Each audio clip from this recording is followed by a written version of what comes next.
Hey, welcome back to not Niner Chatter. That was on Tuesday night. This is Hammer and Nayls.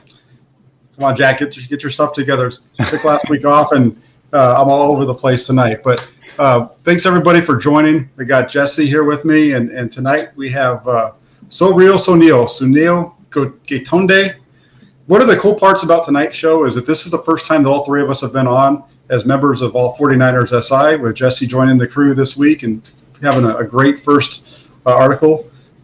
So really good stuff, everybody there. You're muted, Sunil. And there we go. We're going to go ahead and get started. We have a pretty fun show lined up for tonight. Last week there was a lot of stuff that went on with Kyle Shanahan, and there was with the mini camp being closed down and different things like that. So what we wanted to do was take a look at Kyle Shanahan, some of the surface level issues that we see that are talked about most often by fans, but really what is the deep root cause of those? And we kind of want to get started there. And I'm going to go ahead and let Jesse start off with this one. Yeah, so the whole crux of this comes from Twitter last week, where I simply tweeted out that Kyle Shanahan's regular season record is 29-35, and Chip Kelly's regular season record is 28-35. And all hell broke loose from there. So, with that being said, Sunil, of course, came at me, bro. and yeah, so then the argument went back and forth. We're like, all right, let's hold off for the show. We tried to do it last week. Unfortunately, things didn't work out. So here we are this week.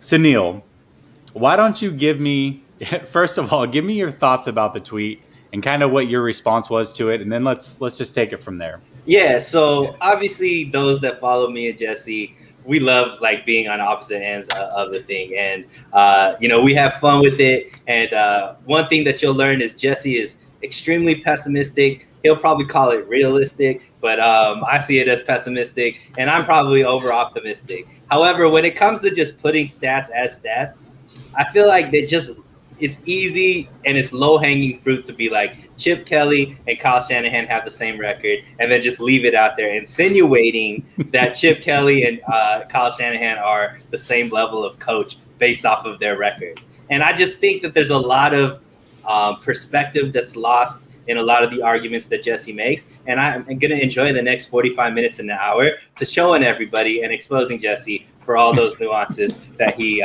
tends to just slide by to make his point. So let's start. All right. So the first surface level problem that comes to mind, and so when we're talking about problems here, we talk about things that basically I look at and are things that fans will say to let Shanahan just skate by. Like, he's not the issue at all. He's good to go. And these are all the excuses that are made for him.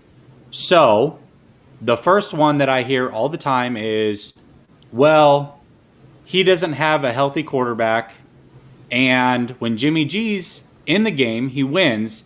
But the moment that Mullins or Beathard or somebody else has to come in, that's when they start to lose. If he had a healthy starting quarterback, he would be good to go.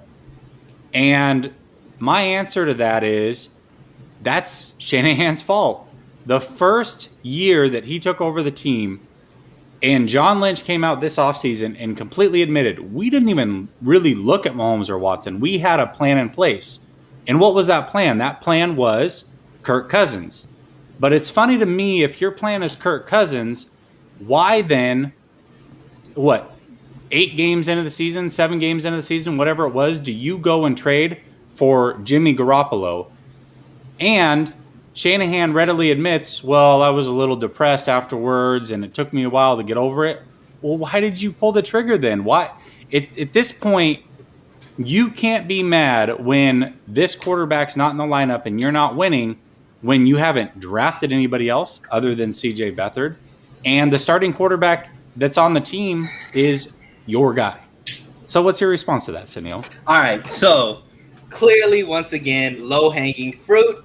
Once again, time to expose Jesse for just another unnuanced take. So first point is, if anybody looks at what the plan was going into 2017. I don't think the plan was necessarily only Kirk Cousins. The plan was we're going to go defense first, build our defense, and build through the trenches of the defense first, and then worry about quarterback after that. Because at that time, the 2017 roster that he was inheriting was not a good roster. They were coming off of the record that you just said with Chip Kelly. It was a dysfunctional room. There was a lot of players that were in and out of the lineup, not because of just injury, but also because of off the field issues. Just the overall aura around the 49ers wasn't good. So obviously when you're coming in as a new regime, you want to start building through the type of character that you want. You want to start building with the type of philosophy that you want. And Kyle Shanahan has always said if it was up to him, he would pick a defensive lineman with his first round pick every single year, which is pretty close to what he's done. So I think the real plan was we need a good defense because our roster is so bad. Even if we had a really good quarterback, it wouldn't change anything. It would just be a lost opportunity because we don't have any receivers to throw that to. We don't have any defense to keep the score down low. Now, as far as the Kirk Cousins and why you go with Jimmy G, well, when new information and new options come your way, you pounce on them. Nobody thought a quarterback of the caliber of Jimmy G, who at that time everybody thought was going to be the heir apparent to Tom Brady. Bill Belichick is talking him up as far as this is going to be the next regime or the next quarterback of the next regime of the New England Patriots. And he was forced to trade him. That's something that isn't being discussed when Jesse's making that point. He wasn't just on the trading block. It was a forced trade that Belichick had to make because of Tom Brady going to Robert Kraft and doing that. And so they were able to get him for a second round in a time where quarterbacks of Jimmy G's caliber were going for much higher. And then the third point, as far as not looking at Mahomes and Watson, the reality was in 2017, a quarterback like Mahomes, a quarterback like Watson, both of those have actually not been successes in the NFL.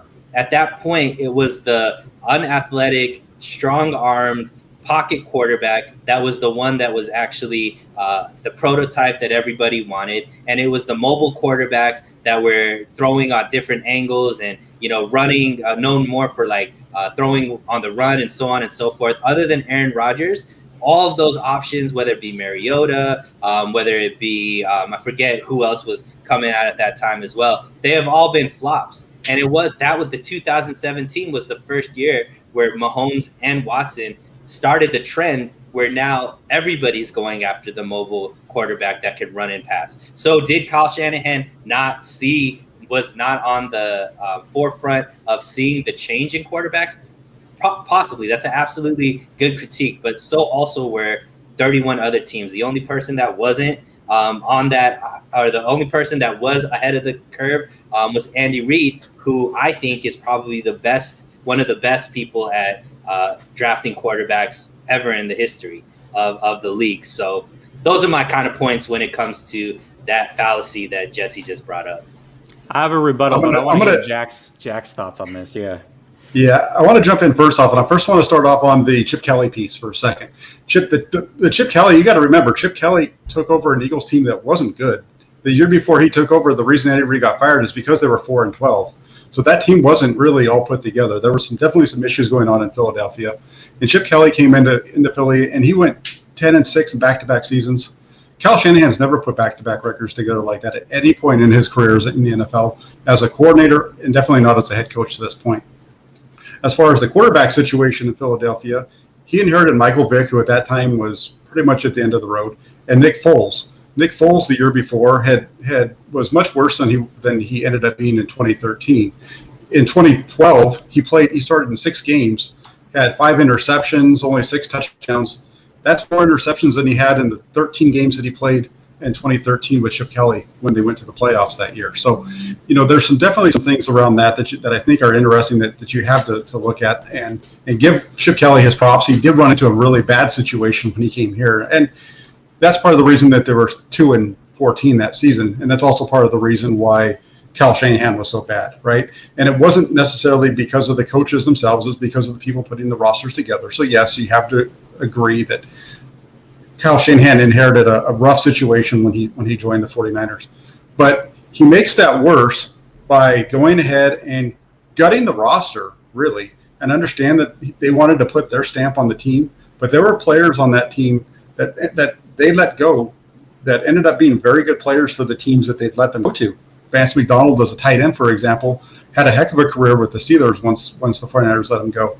Colin Kaepernick was bad, but you can't tell me that Colin Kaepernick, if he had been kept, would have been any worse than what Brian Hoyer brought to the 49ers. Brian Hoyer was awful. And so, there's just certain things along the way. And you can't also say that, well, the reason they got rid of Kaepernick is because he doesn't fit Kyle Shanahan's system. That's baloney, because we're seeing it right now with the guy that they just drafted. They drafted a mobile quarterback. Kyle Shanahan changed his whole offense around when he was in Washington when they drafted RG3. They could have fit him in. They could have worked with Kaepernick if they chose to, but instead they decided to go with a journeyman who had 6 or 7 decent starts with Shanahan when he was in Cleveland back in 2014. So there was a lot of issues around that, and I do understand and I do kind of agree with Sunil from the standpoint of drafting a quarterback at the top of the draft that season really didn't make the most sense because you had to still build the team around them. So I'm not going to complain about the lack of drafting that quarterback at that point. But for me, the mistake of that year was more about letting go of Kaepernick, bringing in Hoyer, and that really put him in a bad situation at the most important position on the field. Yeah, I mean, I would say that year, listen, I'm not going to beat him up over not taking Watson and Mahomes too much. It's just when you add in everything else, when you add in the fact that they didn't draft a quarterback until now year 5 other than CJ Beathard, that's your fault. The fact that if you did have a plan in place to get Kirk Cousins, and it sure does sound that way based off of things that Shanahan says when he talks about how depressed he was for 2 days, that was the guy that you wanted to go get. So why abandon ship? I mean, at that point, you were like 1-11 by the time Jimmy G came in and started for you, or whatever it was, 1-10. So it's like, you didn't have to pull the trigger on Jimmy G. I get Jimmy G was out there, but it's not like the NFL and Robert Kraft said, well, listen, you got to trade Jimmy G, Bill Belichick, and it's got to be to the 49ers. No, it didn't have to be the 49ers. If Kirk Cousins is the guy that you really want and you want to build around him, then just keep taking L's. Get a better first-round pick and get your guy. Like, I don't have an issue with that. But now we're in year 5, and he's just now finally getting his guy, and the excuse is, well, now he's in year 5, so he at least gets 2 more years to figure this out. It's like, well, I don't know, man. That to me, that's tomfoolery. If he has another losing season, and that's now 1 winning season out of 5, and he gets to continue to get more and more tries because he finally has his guy. Chip Kelly, as bad as he was and the dumpster fire that he brought to San Francisco, 2-14, and he still has the same record. At least even he had 2 winning seasons in the NFL. Well, I think there's a couple of things that, once again, we're just glossing over. So having Jimmy G necessarily didn't mean that they weren't going to go sign Kirk Cousins the next offseason. Having Jimmy G and him going 5-0, that is what changed the trajectory of going after Kirk Cousins. Because when you saw Jimmy G, all of a sudden the team looked like if they had Jimmy G the whole season, they would be a playoff team. So that, I think, is more what changed. Let's not go after Kirk Cousins because we have somebody on the roster that's undefeated while playing as starting quarterback for our team. I think that's what ended up changing that trajectory as far as going for Kirk Cousins. Now, as far as the Colin Kaepernick thing, there was a lot of things that people maybe didn't come to the surface as far as Colin Kaepernick and the ownership at that time, that I don't think that was a decision that Kyle Shanahan could make. And if anybody wants to go into, I don't really want to talk about it too much because it's a really touchy subject for a lot of different reasons. But there was, I don't think Kyle Shanahan had the option to bring Colin Kaepernick back because of that relationship was kind of ruined with the ownership at that time between Kaepernick and the Yorks. And then the second thing I think is actual good, honest critique, which I have to agree with, is that I think they could have done more solidifying that quarterback room as far as getting a better backup quarterback, because clearly, you know, Jimmy G got injured and we didn't have a competent backup. And I think that is one of the mistakes that this regime has made. But as far as just like not drafting in 2017 and not going after Kirk Cousins and all this kind of thing, I think that's all revisionist history, because at that time in 2017, when you have a quarterback that's 5-0 on the roster that seems to reinvigorate the offense and reinvigorate the team, you're going to go ride with that quarterback. And then, you know, a short 2 years later, you're in the Super Bowl with that same quarterback. So it's kind of like I said, now looking back, it's easy to nitpick, but as far as that decision up until 2019, that seemed like a really great decision, because you went 5-0 in the first half of that deal. Then he got injured, and then when he was healthy, he went to the Super Bowl. So I don't see how you could look at that and be like, that was a terrible decision. Well, and I'll say this though too. I mean, even if you like Jimmy and him going 5-0, you could have franchise tagged him. And imagine if they had played it out that way. Let's say they franchise tagged him and he gets injured in 2018 the way he did. You could still re-sign him going into 2019 and forward, but it's a heck of a lot less than 27, 28 million. You're probably getting him for 13, 14 million. And now they're not as strapped for cash in situations just like this year, right? So they continue to make decisions to set the franchise back. It's like you make one mistake with the quarterback position and then you parlay that into another and another and another. And to me, that's why I think it's just, you can't just sit back and say, well, if he had his guy or he had a healthy quarterback, some of that's on him. And absolutely. I don't think there's, yeah. But I think Jack could speak to it, because I think he speaks about it a lot. Talk about the makeup of this contract, Jack, because you do it really well as far as the franchise tag not really being that much different from what this contract actually is. Yeah, well, that's what I was going to say, and that's why I brought up Fog City's comment here about because he's mentioning the bad contract as well, right? He's saying the trade for Garoppolo wasn't bad; it was a signing to a huge contract after the 5 starts. Well, that's what happens when you make a trade for a player that doesn't have a contract going forward, especially at the quarterback position. So when he went out and won those 5 games, it was pretty much guaranteed that they were going to be at least having used a franchise tag on him to keep him for 2018. So what they ended up doing was they basically gave him the franchise tag over a period of 5 years and spread it out.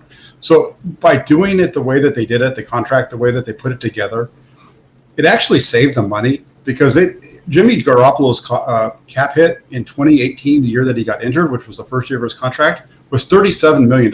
It was huge. But the reason, and so then the next season in 2019, when he was healthy and they went to the Super Bowl, and we hear Grant talk about this a lot, right? The 13.1% of the cap and so on and so forth, and how in 2019 it was manageable because his number was only, I think, 8%. Well, the reason his number was only 8% was because of that contract that they gave him. Because by doing it that way, instead of just giving him a series of contract of 1 year, basically, like outs. Yeah. Instead of just giving him the franchise tag over and over and over again, his cap was only $20 million. So the way that they did it gave him a lot of flexibility, and it's part of the reason why if they wanted to get rid of him now, it's only going to cost them $2.4 million instead of a much bigger number. Because you have to understand, if they'd give him the franchise tag in the first year of his deal, it's going to be that $25.8 million, right around that ballpark that his average runs out to. It would have been that same number, roughly a little bit higher the next year, because of the way the contract that works, that program works. And so right now we'd probably be looking at a much worse contract that we'd be stuck under, because in 2019 he took him to the Super Bowl. So that if they had just ran him out on franchise tags in 2018 and 2019, going to the Super Bowl, his contract would have been a new contract in 2020, which would have been even worse. So the way that they did the contract, I have no problem with I don't have any problem with this contract. What I have a problem with is that we're at the point where he hasn't been able to be healthy, and he's shown who he is pretty well, I think, over the course of his career in San Francisco. And I think it's just time to move on from him. That's a topic we're going to get into a little bit later. But the contract piece that people get upset about, I really think that the way the 49ers did that contract is the best way that they could have done it under the circumstances. And that's what happens, though, when you trade for a guy at the end of his contract. I think Prague did a great job of the contract, but even then, they did as good as they could do under that scenario if you're not going to franchise tag him. I still can make an argument that had they franchise tagged him and then let that play out when he got injured, at that point, as a player, let's think this through for a second. As a player, you're going to want to sign a multi-year deal. You're not going to want another 1 year prove it deal. You're going to you want as much money as you can get because now you see how fragile you are. So that 8% or 20 million or whatever it was in 2019 easily could have been 13. Maybe it escalated up to 15 this year, and they still could have put outs in there. So again, they're in a spot where they definitely can get out of it, and I love that they've done that. But I think that the ideal situation is whether he starts or Lance starts, whatever your opinion is there, mine clearly has been made. But with that said, he could have been a backup at $15 million this year and it wouldn't be an issue. But now he's a backup at $27 million. That's just not going to fly under any circumstance. So I think that the contract was done as good as it could have done based off of them going long term, but it would have worked out better had they just franchise tagged him and made him actually prove it once there was film out on him. And I disagree with that because on the flip side, that same argument of shoulda, coulda, woulda, he could have just taken another 1 year deal because he didn't want to bank. He wanted to bank on himself, and that 1 year would have been a Super Bowl year. And then you end up having to pay him much, much more, and we never get Trey Lance. And we're stuck with Jimmy G for another 4 or 5 years at a ridiculous number without any options because we did only do the 1 year prove it deals until he actually proved it in the eyes of taking a team to the Super Bowl. And then we've made even a worse decision than what we're in a worse situation than what we're in right now. So it's all about which way you want to take it. Pessimistic Jesse's way or optimistic Sunil's way. So let you guys decide. And I'm right in the middle. And I'm right in the middle of it because I agree because we see this right now happening with the 49ers. We see it with Jason Verrett, for example, right? Jason Verrett's back with the 49ers on a prove-it deal. If he goes out and balls out like he wants to do over this season and has a career season, there's no way the 49ers bring him back, most likely, because his number is going to blow up. So what were some of the other items regarding Shanahan that you want to talk about, Jesse? So let's just parlay that in injuries. I mean, we're talking about Jimmy Glass, so we might as well talk about the injuries. Surface level problem is they can't win because they have too many injuries. But I think the root cause of that is a lot to do with Shanahan. Again, this is a franchise that continues to draft. Up until this year, really, they continue to draft players with injury history. They were the fourth oldest team last year. And now they've made themselves the second oldest team this year. And it sounds to me like they don't have the cutting edge technology that they should have when it comes to monitoring and tracking these guys' health. And let's also not forget that Shanahan not self-admittedly, but it's gone around the league. Players from other teams have brought this up, that the 49ers practice too hard. So these are all Shanahan things. The reason that you're injured is because you take too many risks. The reason that you're injured is because you have the second oldest team in the NFL. And the reason that you're injured is because you practice way too hard. What say you, Sunil?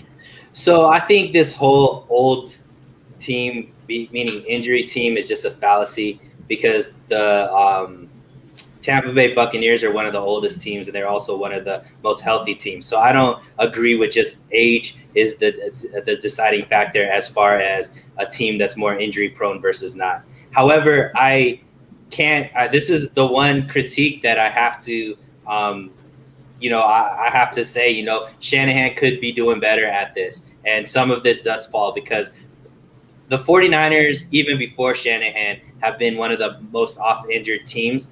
So there is a culture of just either drafting or whatever the culture is during practices and whatnot that cause the 49ers to continuously put on a product that people are getting injured consistently at a higher clip than the rest of the league. Now, the other things that aren't in Shanahan's favor is two teams in the last, however, I think 6 years or so, have been able to turn it around. And those teams turned it around when a new coaching regime came in. And that's the Tennessee Titans and the Tampa Bay Buccaneers. When they got new coaches, those coaches came in and did some kind of changes that took those teams from being highly injured teams to being extremely healthy teams. So there is precedent for a coach to come in and change the trajectory of how those injuries are played out. The other thing that goes against Shanahan in this case is he actually came from an organization in Atlanta that is one of the least injury-prone teams. So that also makes me think that he should know or be able to decipher what is the difference between having healthy team versus having an unhealthy team. Now, when it comes to the practices, I don't know if that necessarily is something, because like I said, he came from Atlanta, which I don't think we're doing that much different as far as practices compared to what he's doing with the 49ers. So I don't know if it's necessarily the practices that are causing people to get injured, because most of the injuries have been outside of practice, not during practice, other than the 2 this year. However, I do think the questionable drafting with people with injury histories and only seeing like the upside versus like maybe calculating and saying, hey, maybe this person doesn't have as high of upside, but he has a better floor as far as staying healthy. I think they could have changed that thought process quicker. Obviously, this year they went ahead and made that a concerted effort. It would have been nice if they did that maybe a year or 2 ago, so that we weren't that. But with this, I have to I can't defend Shanahan too much, because I do agree it has to fall on not just him but the overall regime, because I think people don't understand Lynch plays a really big role in who they draft as well. I think people try to make it seem like it's all Shanahan. I do think that Lynch plays a much bigger role than people want to give credit to, and so he has a part of that blame too. So I'm guessing the whole regime has an issue with this. Yeah, I'm gonna kind of go through this, and because I wrote an article on the whole injury thing last week, and there's definitely some culpability on Kyle Shanahan for the injuries and the injured players that are being brought in and so on and so forth. But I really think it's an overall organizational problem that really starts with the players that are being acquired. So how much of the players that are being brought in falls on Kyle Shanahan? So, is he 50% of it? Is he more than that because he's the one that hired John Lynch? So it's hard to really quantify that. It's just really, when you go back and you look at it, it really started in 2010 or actually 2011 when Trent Baalke took over, and he started this whole thing with taking these injury risks and going after guys like that. And that's when you started, about year 2 or 3 of that time frame is when you started to see the 49ers start having a lot of injuries. 2013 was the first year. 2014 was really bad. And the 49ers haven't adjusted how they go about it. And I understand from the draft perspective this year, for the most part, they went out and went after guys that are pretty healthy. But let's look at what they did. At the same time that they only, I think there was only one guy in the draft that really has health concerns, and that's Talanoa Hufanga with concussions and shoulder injuries and things like that. But outside of him, the 49ers went out and they re-signed all the guys pretty much that have injury problems already. The good part, though, for the 49ers is that they only gave them 1-year deals, but still, those are guys that they're going to have to count on to stay healthy this year, and they're guys who haven't shown that they can stay healthy previously. And so it's really a scary situation when you look at the 49ers that way, especially in the secondary, where there's only one guy in the secondary that's played a full 16 games in his career, and that's Jimmy Ward, and that was in 2015. So you're looking at a really thin group already in the secondary, and you can pretty much guarantee that both of your rookie cornerbacks are going to have to start at some point, and you can pretty much guarantee that one of these backup safeties are going to have to start at some point this season as well. So it's going to be really interesting to see how that group is able to play, and if that is the reason that they don't get to the playoffs, it can fall right back on Shanahan and Lynch for the way that they constructed the roster. All right. Anything else, Sunil? Yeah, I mean, with all the injuries and all that kind of stuff, it hasn't necessarily, like, as far as specifically on the defense, they've still had top 5 defenses the last 2 years, even with the injuries and so on and so forth. So I think that, it would be nice if everybody could stay healthy, but I don't think it diminished at least the product on defense, definitely at quarterback. But, as far as the defense and the injuries, I don't necessarily think they dropped like ridiculous because of injuries. They've always had capable people that could come in and at least keep them in a top 5, rated defense, regardless of who's playing. Yeah, and that depends on how you want to rank them out, though, right? Because they were like 17th or 18th last year in yard and points allowed. I understand that's not all in the defense. Some of that is on the offense, the turnovers by the offense. Some of those points against is because of pick sixes and things like that. But one of the biggest issues with the 49ers that I saw in 2020 compared to the team in 2019 was that in 2019, that defense was able to shut teams down when they got stuck in what they call sudden change situations, right? After a turnover, they were able to come out and they were able to do a very good job of limiting the points by the opponent. That's the only reason why they won, for example, the game against Pittsburgh was because they held them to field goals. I understand Pittsburgh's quarterback was awful, but still, the defense was doing it. This year, we didn't see that happen. When the offense screwed up, the defense followed suit. So that's why it's kind of a, I know the defense was good. There was definitely some positives, but I don't put them as a top 5, maybe 10, maybe at the best, maybe a little bit outside of that, really, as far as how they played overall throughout the season. That's my perspective of it. And then the last one is the Super Bowl. So on the surface, people will say if Jimmy G had only hit that throw, if Jimmy G would have extended drives by hitting Kittle over the middle twice, that game would have been over. But the way that I look at it is Jimmy G is a guy that you took the ball completely out of his hands for 6 quarters going into the Super Bowl. He almost blew it against Minnesota. So the second half of that game, you just said, you're not throwing anymore. And then again, when you got to the NFC Championship, he threw 8 total times, and some of that was in garbage time. Yet, when you get to the Super Bowl, you run it 20 total times. Technically 22, but 2 of those are Jimmy G, scrambles that aren't designed runs. You had 20 designed running plays and only 4 in the fourth quarter. And I've heard things like, well, they started stacking the box in the fourth quarter. You don't think Green Bay stacked the box? What did that do to them? Also, even with a quote-unquote stacked box in those 4 runs, you had 29 yards, which means you were running it over 7 yards per clip still against a quote-unquote stacked box. Why do you run the ball only 4 times in the fourth quarter when you've got a lead? This is the second time you've made that mistake now. Sunil, go ahead. So I looked into this, and this is once again where stats lack nuance paint a picture that isn't necessarily the truth. So going into the fourth quarter, the 49ers were still up 20-10, right? So you could pretty much throw out the other 3 quarters because they took a lead into the fourth quarter. And so we're just looking at the fourth quarter. So then I looked, I think the 49ers had maybe 3 drives in the fourth quarter or maybe 4. But I looked at how those drives broke down. And actually, if you look at the drives, every single first down was a run. And then, so the first drive, I believe it was a run. Mostert ran up, got maybe 3 to 5 yards. And then the second play was a short throw to Kittle that went for a first down.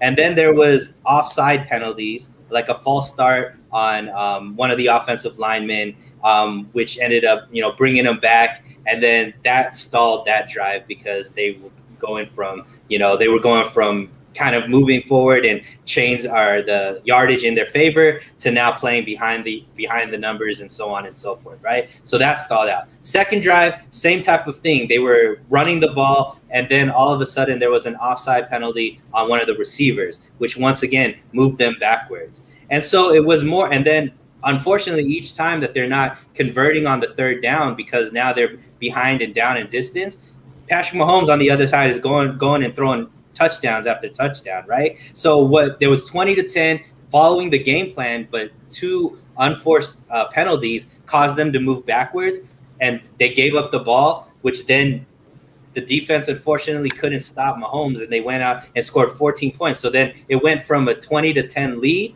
to now being down 30-20 or something like that, and now you're playing from behind.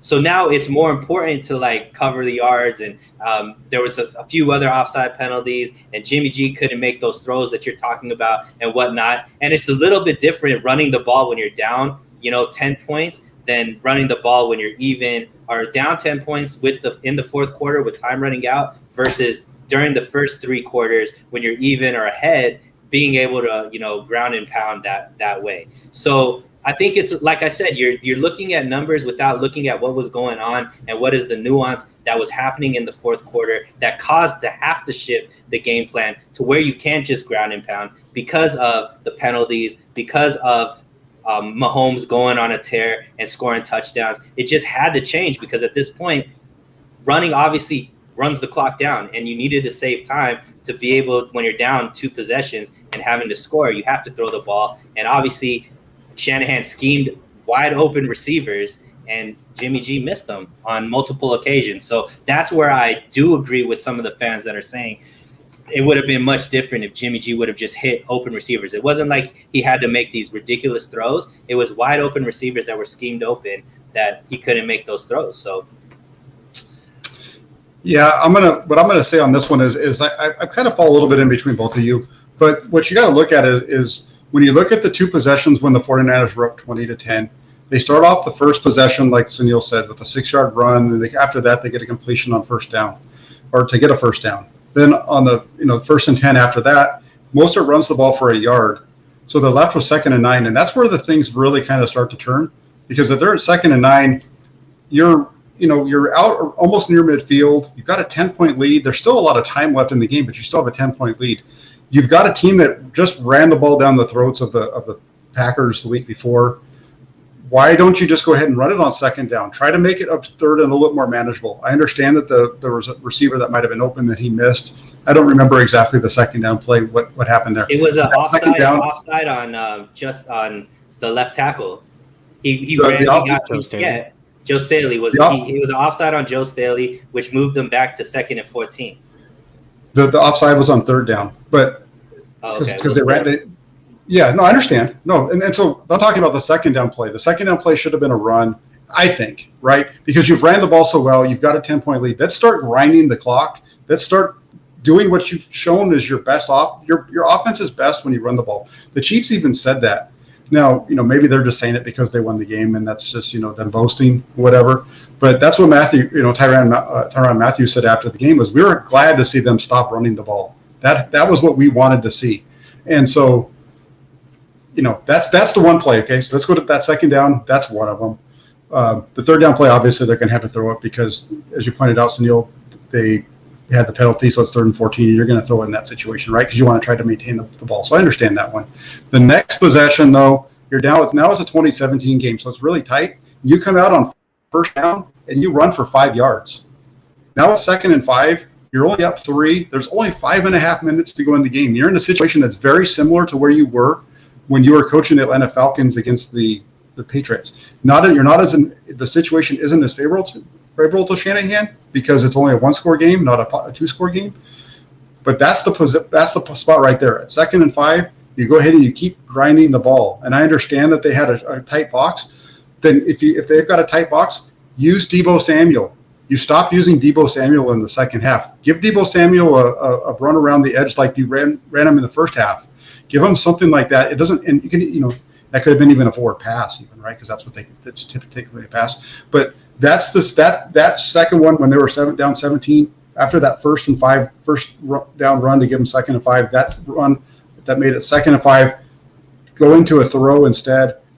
Totally blew it up because now you guaranteed that you're going to be throwing the ball on 3rd down because you're only up 3 and you've got to get a 1st down. Now everybody in the stadium knows what you're going to do. So that's where the mistake was. I understand they threw the ball a lot after that, right? And I agree when you're talking about having to understand the situation because after that, they go right back down the field again. Now the 49ers down 24-20. They don't really have the time to really ground and pound at that point. Jack, wasn't there another offside penalty on a receiver in the second time they had the ball? No, the next there was a offside penalty on a receiver on the one after that. So they had that second possession, right? So when it was 20-17, there wasn't any penalties on the offense. They turned the ball over on a punt. Kansas City went down, made it 24-20, and then at that point it was, even at that point it's 24-20. Okay, and I'm gonna throw on my way back hat here for a second. At 24-20, they're only down. They still have this. They still got to score a touchdown to win the game, but they come out on first down and they run for 17 yards on first down. You still have the 2-minute warning. You have all your timeouts. I understand the tightness of the situation, but let me take you back to 1981 in Candlestick Park against the Dallas Cowboys, trailing in the fourth quarter, 27-21. Watch what Bill Walsh did in that series. They ran the shit out of the ball down the Cowboys' throats to the outside. They threw the ball a couple of times, but what got them down the field was they pounded the ball on the edges and the reason that Walsh did that was because Dallas was in a pre-bid defense, so he knew that he had the opportunity to do it. And the 49ers had that opportunity. He showed it on first down by running for 17 yards. And at that point, they took the ball and they took it out of the running back's hands. They put it into Garoppolo's. At midfield, he missed the throw, and that was the ball game. So, there's definitely some. Go ahead. Well, I'm just saying, I think we got to judge the coach based off of what play. So I can understand there being a huge thing if they were asking Jimmy G to make really tight window throws and asking him to put the team on his back and so on and so forth, take the team down and all this kind of stuff. They were wide open throws. I remember being what? How do you miss that? You know what I mean? As far as being a quarterback. Yeah, but if you don't trust him to make those throws in the previous two games, why are you trusting him now all of a sudden? That's what I don't understand. Well, against New Orleans, not maybe 3 games before to get them that number 1 seed, he did take the team on his back and completed all of those throws against a defense that was considered a really top tier defense in New Orleans. So it wasn't like that. It wasn't like that Jimmy G hadn't shown recently. That was, I think, 1 or 2 games before the playoffs that to get the number 1 seed, that Jimmy G basically carried him in that shootout with Drew Brees and actually won the game with his arm. And like I said, it's all about down distance and what was going on in there. Kyle Shanahan gave the 49ers every opportunity to win that Super Bowl game, and it was down to execution. And so I don't know if you blame the coach that the players didn't execute the plays in the right way, then okay, you blame the coach for that. But it's not like that the 49ers didn't have a scheme, didn't have a game plan that wasn't capable of winning that Super Bowl. It wasn't like there wasn't wide open receivers that a quarterback should be able to hit that would have completely changed that game. And, the 49ers would have a Super Bowl. And all of a sudden now Kyle Shanahan is a much differently viewed coach than the way that, he's being viewed right now. So I don't know if I just blame that totally on a coach. If you scheme receivers wide open and your quarterback doesn't make those plays, is that all on the coach? I guess that's a matter of interpretation. Well, here's the only thing I'm going to say on that, and it kind of goes off of Jesse's why, how they basically took the ball out of his hands for the quarter and the half of the game against Minnesota and then the whole game against Green Bay. Why are you putting so much on him in the Super Bowl? And I understand 100% what you're saying, Sunil, because you're right. Garoppolo is the reason that they won that New Orleans game because he was able to continue making plays. He's part of the big reason why they were able to come back, and they were able to come back and beat the Rams on that Saturday night game, or I think it was Saturday night game, in week 16 to set up the week 17 game. He played really good up in Seattle in a tight game. But the problem with this whole thing is that Garoppolo was hurt. Garoppolo got hurt early in the game against Minnesota. When on the throw that he threw to the right sidelines, if you remember the play that I'm talking about, he's kind of moving up in the pocket, he's getting hit, throws it up in the air, and I think Bourne comes down with it. But he hurts his knee at that point. And so he plays the rest of that game on a hurt knee. He's not playing well, and Shanahan realizes that. So that's why he's pulling the reins back, and that's also part of why he pulls the reins back in the NFC Championship game, right?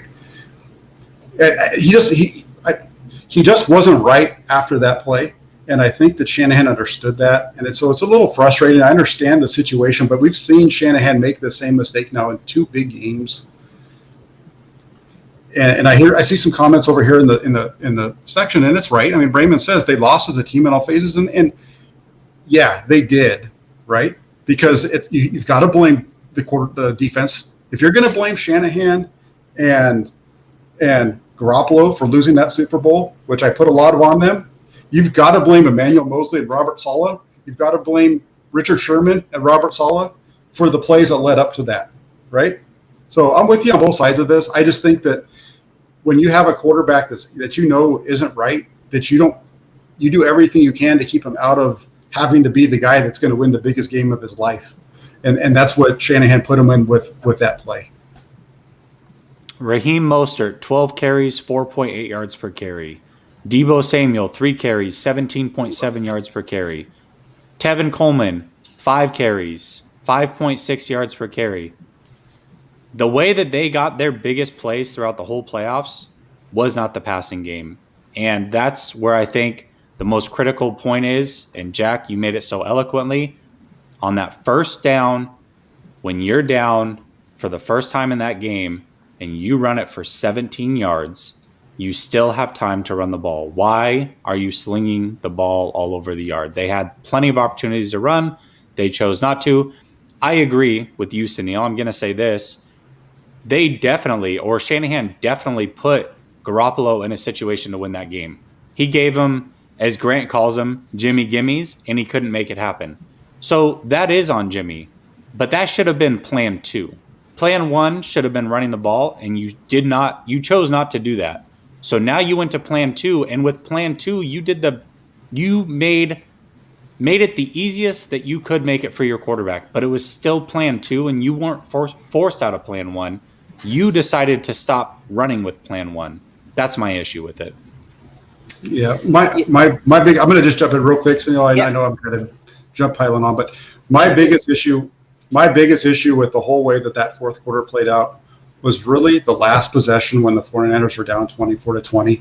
And again, it just goes back to the fact that at that point they had to score a touchdown and you knew it, but there was just, like I said, they had that big run on first down. You've got the ball on Kansas City's 49-yard line. I think they still had a couple of timeouts. I could be wrong. I don't remember exactly what the situation was, but I don't think they were out of timeouts at that point. And they had the ball on the Kansas City 49-yard line with 1 minute and 49 seconds to go. They were 49 yards away. And they went pass, pass, pass, sack. And that's the part for me that as I was watching the game, just as I was, my coach and being old and having watched Bill Walsh, I was watching that game when they got to that point. I was like, they're going to win this. My girlfriend's sitting right there. I said, they're going to win this game. And the reason I thought they were going to win it was because I thought they were going to run the ball and they were going to be able to make the plays because we'd seen them do it all year long. And they just didn't. They put the ball in Garoppolo's hands and he missed open throws and all that kind of stuff. I just wonder if you guys would give the same energy if he did run the ball all those times and then they end up not being able to put enough points on the board. And then everybody's like, why weren't you more aggressive knowing how hot Patrick Mahomes was and all that kind of stuff? I would, because it would have been the one of the opposite of what he did. It would have been the opposite of what he did in Atlanta. It's like, how can you kill the guy at that point, right? Like, you had a big lead in Atlanta and you got killed for not running the ball. And so now when you have a very similar situation, and I get it, Kansas City stacking the box, but you're still running at 7+ yards a clip against a stacked box, and you're choosing to pass yet again. You made the same exact mistake. You've got to learn from that. If he runs the ball, how can anybody kill him? Because at that point, that was the right thing to do. What happened is immediately after is not only did he do all of that, but then he comes out like a pompous, arrogant prick, excuse my language, and puts it all on Jimmy G like it was his fault. Oh, I called the right plays. I don't know what's going on here.